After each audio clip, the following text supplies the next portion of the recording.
Welcome back, everyone, as we dive into the second half of our look at the year without a summer, which is really much more than that. This is the look at the aftermath of the Napoleonic Wars and how things are all going in Europe and the political and social consequences of everything. If you did not see part one of my reaction, I'll put a link down in the description, as well as a link to the original, so you can check out Historia Civilis, not only this video, but all of their fantastic content, and help by subscribing to get them pushed a little bit closer to 1 million, which they should hit really soon. I want to thank Aiden in Fremont, Ohio. Fremont, the hometown of Rutherford B. Hayes, and the site of the very first ever U.S. Presidential Library. So thank you, Aiden, for your support on Patreon. Let's go ahead and dive into this one.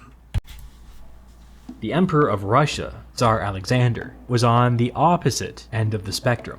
He believed that the uprising in Spain was the result of a coordinated international conspiracy, and that this conspiracy was an active threat to European stability. He was fully prepared to mobilize the Russian army and march it all the way across Europe in support of the Spanish king. So kind of an interesting foreshadowing to what's going to happen a little over 100 years later, when you're going to have the Spanish Civil War, and you're going to have Germany and Russia kind of making that into a proxy war, very similar to what will happen later in places like Korea and Vietnam. This freaked everybody out even more than the uprisings in Italy did. Nobody, and I mean nobody, wanted this. Metternich was particularly disturbed. He wanted to restore the Spanish king to his full powers, but not if it meant having the Russian army muddy their boots all over Europe.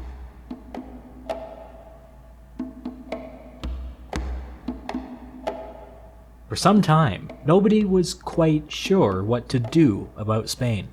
And it just baffles me as I think about all this, because you think about what all Europe has been through in the last 20 years, and then they have the Congress of Vienna, and they feel like it kind of solves some of these issues so that they don't keep recurring, but it's just a common theme that Europe continues to undergo constant upheaval and change throughout the 18th, 19th, and 20th centuries.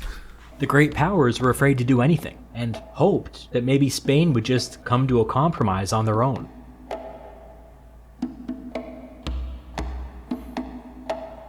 During this pause, something unexpected happened. British Foreign Secretary Castlereagh unexpectedly took his own life. He was replaced by a politician named George Canning. I find myself curious about that, what the circumstances were. So this is pretty interesting. By 1822, he was showing clear signs of a form of paranoia or a nervous breakdown.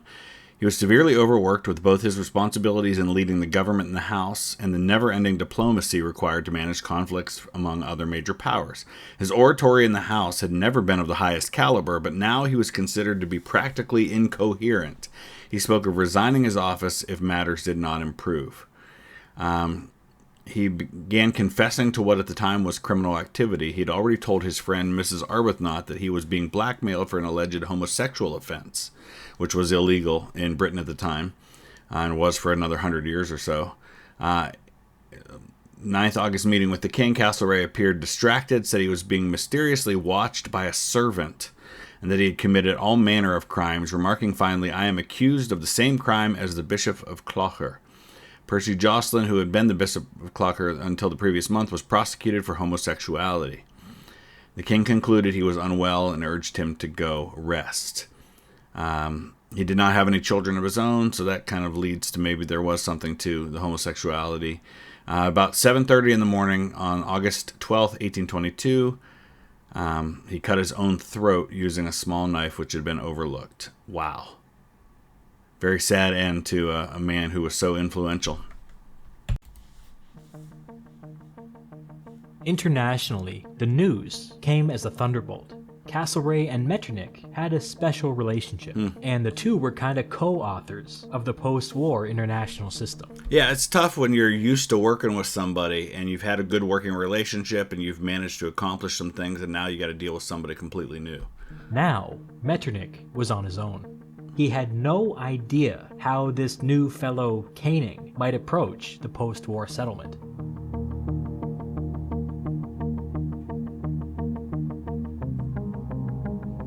This news was equally distressing to Britain's political class. The current government was a moderate conservative government, and Castlereagh had been thought of as a pragmatic conservative that had good relations with the British Liberals. Canning had a different reputation. He was known as a conservative, kind of an attack dog, rabidly ideological, and not that well disposed toward the moderates currently leading the government. Yeah, it's probably not a great time to have somebody who's pretty hardcore ideologue. You need somebody who's going to be practical and work, because the last thing you need when you're dealing with such difficult foreign affairs is strife at home that's going to cause division, and you can't even agree on what your own government feels about these issues, let alone how you're going to work with the rest of the European powers. Castlereagh and Canning never really saw eye to eye. In fact, Castlereagh, how do you say this? Shot him? Oh, this is the guy that he had the duel with. This got so heated at one point during the war that the two exchanged pistol shots. Canning lost. Yeah, I think this happened in like 1809. It was right in the middle of the Napoleonic Wars. It's before Castlereagh comes to his position as foreign minister. So you can understand everybody's surprise when Canning replaced his longtime enemy deal as foreign secretary. Many legitimately wondered whether Canning would tear up all of Castlereagh's peace agreements and throw British foreign policy into chaos. But everybody was wrong about Canning. Everybody. In the immortal words of Robert Caro, power doesn't corrupt, it reveals. What did Canning's newfound power reveal about him? Well, before Castlereagh's death, Castlereagh had been consumed with the project of disentangling Britain from continental European affairs.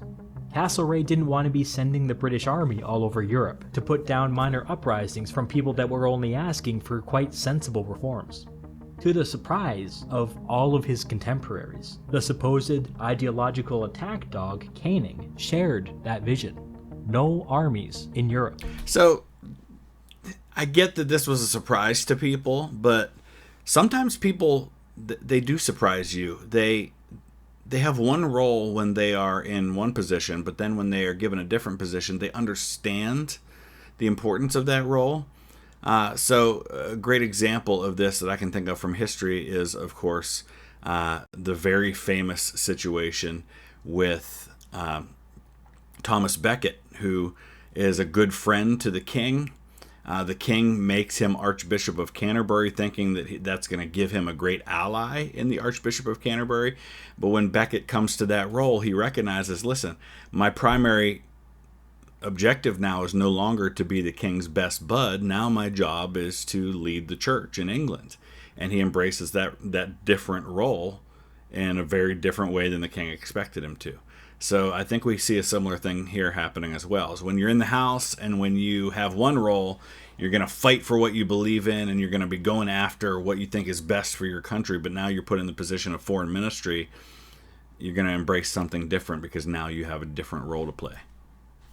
In fact, Canning went even further. He shared Castlereagh's belief that British prosperity depended upon how well they did out in the colonies. Interesting. But unlike Castlereagh, he thought that trade, rather than colonialism, was really the thing that set Britain apart. Colonies were only useful insofar as they facilitated trade. They were not an end unto themselves. To that end, British interests lay in the pursuit of peace.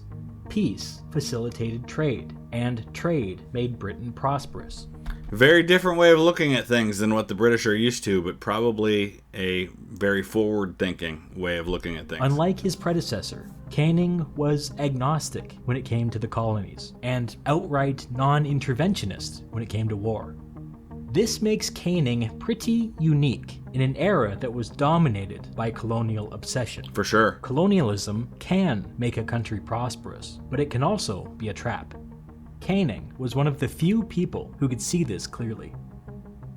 There's one other thing that set Canning apart. He was a deeply committed slavery abolitionist. This didn't make his life any easier. It was a controversial stance for a British conservative to take, and in fact, most abolitionists lived in the liberal Whig Party. So at this point, very famously, you have had the whole fight over the slave trade that happens. And William Wilberforce, who's a member of of Parliament, I think from Yorkshire, has fought for this for years and years and years, and he finally gets an abolishment of the slave trade. But it's going to take a little bit longer. I think it's the early 1830s when they actually abolish slavery itself in the British Empire. So we're not quite there yet, but there is a movement toward that. Canning just felt it deep in his bones, which makes him cool, or at least as cool as a 19th century British politician can be. British politicians of this era liked to talk a big game when it came to political rights, but unlike many of his contemporaries, including his predecessor Castlereagh, Canning wasn't a goddamned hypocrite.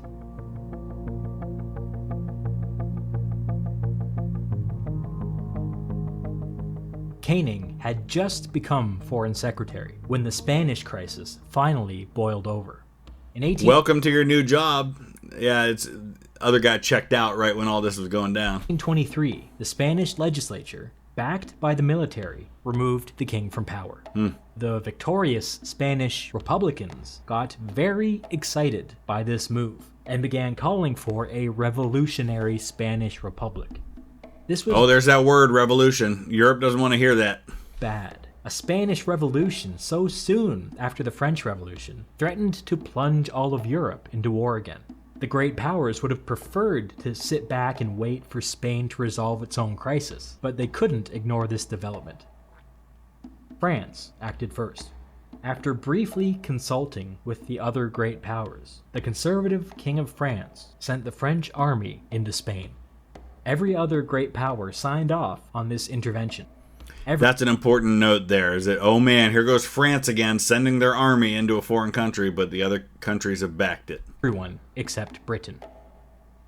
Metternich signed off on the intervention, but he wasn't happy about it. The international system was on the brink of collapse. One false move, and all of Europe would be at war. Had to have been a real fear. France restored the Spanish king to the throne, and then urged him to hammer out a compromise with the Spanish liberals. This was their big plan to resolve the crisis. Give the king everything he wanted, and then say, "Pretty please, will you do the thing that you have been refusing to do all along?" Why would he do that? It wasn't... Dude, you were just literally kicked out, and now you're brought back. Figure it out. Compromise. Don't do what you did before.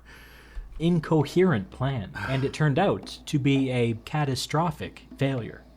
Having received from the French everything he wanted, the Spanish king refused to even meet with his political opponents. Can you be dumber? Not only that, please. But now the Spanish liberals, Republicans, and revolutionaries knew that there could be no political solution to this crisis.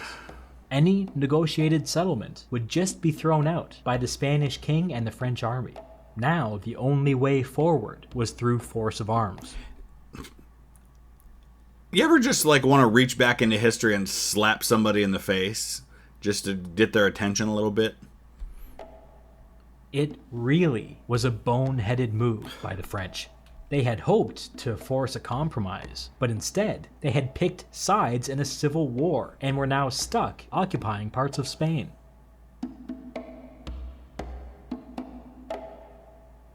What a mess. This was the first great test for the new British Foreign Secretary, Canning. In a speech before Parliament, he reaffirmed British neutrality over this matter. But now, remember though, Britain had early on been militarily neutral in the Napoleonic Wars, though they funded a lot of it. Noted at the end of his speech that he dearly hoped that the Spanish liberals would be victorious. We're neutral, but I really hope this one side wins. We're just not going to do anything to help them. In their struggle against the tyrannical Spanish king and the French army. This was a shocking statement to the other great powers. They had all assumed that they were all on the same page, but apparently not. Apparently, the conservative government in Britain was sympathetic to the Spanish liberals and Republicans and revolutionaries. You could see how easily this could all fall right back into a major European war. It was a clever move by Canning. It sent a strong signal to the other powers that they could not necessarily count on British support if they wanted to march all over Europe, putting down liberal uprisings. If they pulled a stunt like this again, they might find Britain on the other side of the fight. Maybe your best course of action would be to tread lightly. British liberals, who up until now had looked at caning with trepidation, heaped praise upon the conservative foreign secretary for orienting Britain as a defender of liberal movements all across Europe. Interesting. British liberals were now confident that they had one of their own in the Foreign Office. This guy who had been seen as such a divisive character is now bringing everybody together. That's fascinating. Out on the streets, the people rushed to support Canning's declaration. Only 8 years after the end of the Napoleonic Wars, the question on everybody's mind was, would France's recklessness lead to another great power conflict? The consensus on the streets was that by standing up to France and those other European tyrants who were eager to invade their neighbors over petty political disputes, Canning was the only person working to prevent another war. This made him unexpectedly popular with the British people. Before the speech, there had been a whisper campaign to remove Canning from power. After the speech, he was untouchable.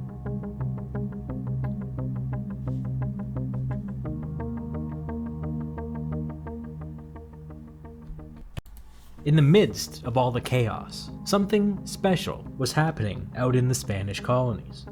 In rapid-fire succession, the following Spanish colonies declared independence: Guatemala, El Salvador, Honduras, Nicaragua, Costa Rica, and Peru. Ecuador, Bolivia, and Uruguay would declare independence a little bit later, as would the Portuguese colony of Brazil. South America was having a moment, you might say. While all of this was going on, the Spanish king, backed by France, refused to negotiate with any of the South American revolutionaries. He refused to make even symbolic concessions that might have kept them under the Spanish crown. Do you get the sense that maybe the guy just is in way over his head? Because it certainly feels that way. How many times, though, have we seen this? Have we seen where in hindsight we can look and we can see which way the wind's blowing, and we can see these leaders make all the wrong moves? Our Nicholas II does the same thing in Russia a century later, where it just seems like he is completely tone deaf to what's happening in his own country. And if he had just made the slightest movement toward trying to find happy ground with those people, he might have kept his crown and his life. Canning saw an opportunity. He wanted Britain to be the first to recognize these newly independent states. He believed that having some friends in South America might prove to be a useful counterbalance against any other power trying to push into the region. And there was one other thing. Canning mistrusted the French. When it came to Spain, their true intentions were not yet clear. Why would they recklessly march into Spain like that? It made no sense. Canning feared that they may try to restart the lost French Empire by... So, you do have to say, I don't know if I'd use the word recklessly necessarily, because they did at least get the sign-off from the other European powers besides the British on this, so they didn't just do this completely on their own. Seizing all of Spain's colonies in the name of stability. If Canning saw to it that these newly independent states were recognized by the British government and supported by the British fleet, maybe France would think twice before doing something foolish like that. So again, forward thinking a couple of steps ahead. If we do this now, it's not necessarily because we just want to be friendly with the colonies in South America that are forming their new countries. This is actually a strategic move against another European power. Makes sense. Canning began the process of recognizing the new South American states and sent a message to France saying that any French adventurism in South America would be interpreted by Britain as an act of war. The French fell all over themselves, assuring Canning that this was never their intention. And while the United States is certainly not anywhere close to being on the scale of the British as far as a world power at this stage, This is also about the time you're going to start having the U.S. come up with the Monroe Doctrine, which is basically we're staying out of Europe, and Europe needs to stay out of North and South America.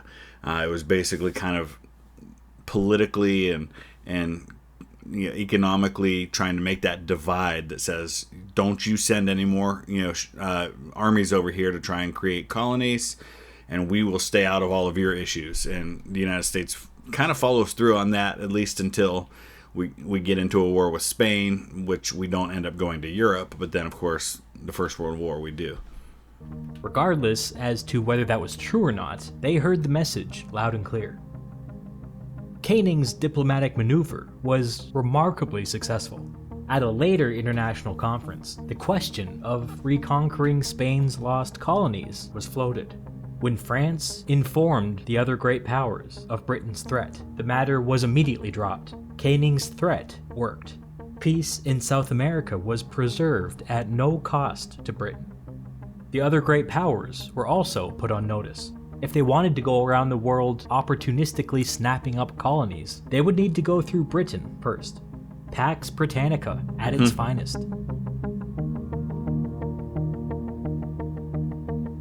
At this time, I would like to ask all Americans to leave the room. Hot dog is my favorite meat. Oh boy. I love hot dogs. Oh, there we go. I didn't know he was going to talk about it. Shortly after the wave of revolutions in South America, Canning began collaborating with the American Secretary of State, John Quincy Adams. What came out of this collaboration was the Monroe Doctrine of 1823. The Monroe Doctrine, really developed by Secretary of State Adams, stated, "The American continents are henceforth not to be considered as future subjects for colonization by any European power." The funny thing about this declaration was that at the time, it was completely unenforceable. Yeah, that's the point. I mean, the U.S. has just fought the War of 1812, which it instigated. We declared war first. I mean, we would probably argue the British instigated it through some of their policies, but the U.S. has kind of fought that to a draw, but it hasn't gone well for us at all. And we don't have a massive navy. We don't have a massive army. We are not anywhere close to the world superpower that will become a century and a half later. I should say it was completely unenforceable by the Americans. Right. But you know who could enforce it? The British. The British. And actually, the Americans and the British are going to work together now, too, because you're going to have, at about the same time that the British abolished the slave trade, the United States abolishes the slave trade. There was a provision in the U.S. Constitution that it would take 20 years after the Constitution was ratified before the U.S. could, for the first time, enforce a ban on the slave trade if they wanted to, which we do pretty much 20 years later in like 1807, 1808. And so now we're going to actually patrol the west coast of Africa along with the British in order to enforce this. Monroe Doctrine declared no new colonization of North or South America. No new colonization meant that the current colonization was locked in place. Who did that help? Britain, at this time, was by far the #1 European power in North America, and with these new revolutions in the Spanish colonies, it was fast becoming the #1 European power in South America. If Spain or France or any other power attempted to move back into South America, the Monroe Doctrine stated that the United States would resist, which in effect meant that the United States would defend British interests. Pushing the Americans in this direction was a masterstroke by Canning. They didn't really understand at the time that this declaration committed the American Navy to defending British sugar plantations on Jamaica, but it did. And in exchange for this, the British gave the Americans nothing. Canning said of the Monroe Doctrine when it was first announced, quote, "The effect of the ultra-liberalism of our Yankee cooperators on the ultra-despotism of our allies gives me just the balance I wanted." It does give the Americans something, though, in that the Americans really aren't in a position to enforce this. If France or Spain said, you know what, we're coming back in, the United States isn't in a position to really do much about that except yell about it a little bit. The British, by backing the Monroe Doctrine themselves, yes, it benefits them, but it also gives weight to the American stance. By this he means that, yes, the British and the French were playing nice at the moment, but if that ever changed, the Americans would serve as a useful counterbalance against French overseas expansion. Canning felt free to speak more plainly a year later, after all the dust had settled. He described the Monroe Doctrine as, quote, an act which will make a change in the face of the world almost as great as the discovery of the continent now set free. And this is also now, Monroe Doctrine is part of it, but there are a lot of other reasons why focus by the European powers is now going to shift to places like Africa and the South Pacific. The Yankees will shout in triumph, but it is they that lose most by our decision.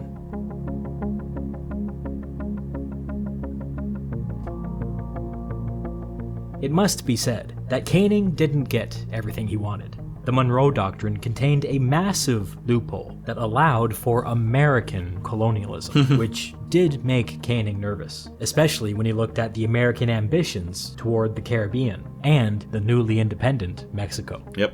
But as a general principle, Canning had secured American support against any European power moving into North or South America. It was a diplomatic coup for the British. Okay, the Americans can come back into the room now. I love hot dogs. I love hot dogs. I love hot dogs. Hot dog is my favorite meat. My favorite meat. My favorite meat. Hot dogs out. The great powers never went to war over Spain, but it was a very near thing. France would end their misguided occupation after 5 years, and political instability within Spain would persist for the next 40 years, or 80 years, or 120 years, or let's just say that political instability within Spain would persist. Yep. However, the Spanish crisis proved that the post-war peace was more fragile than anybody realized. The great powers walked away having learned several lessons. First, Metternich was beginning to lose his grip on Europe. He had been the great man during the post-war settlement, but after 8 years, he was becoming increasingly distracted by the Austrian occupation of Italy and by the festering issues within the German Confederation. Yeah, and this is really kind of going to start the decline of Austria as one of the major powers in Europe. There's still going to be one by the 20th century, but not anywhere near the power that Russia, Germany, or France or Britain are.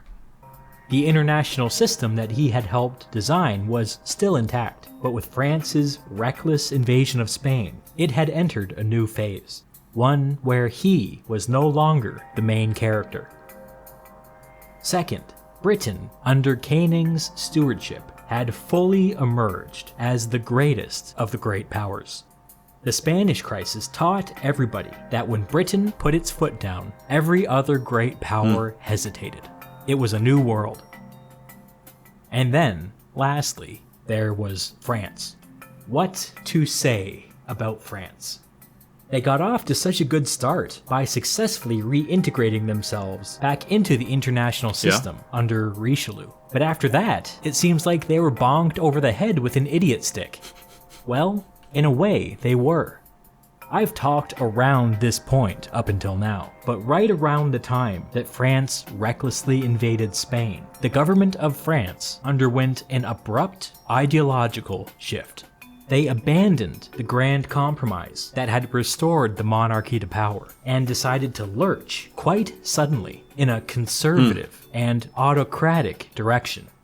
This decision set up a chain of events in France that would have profound consequences for the rest of the 19th century.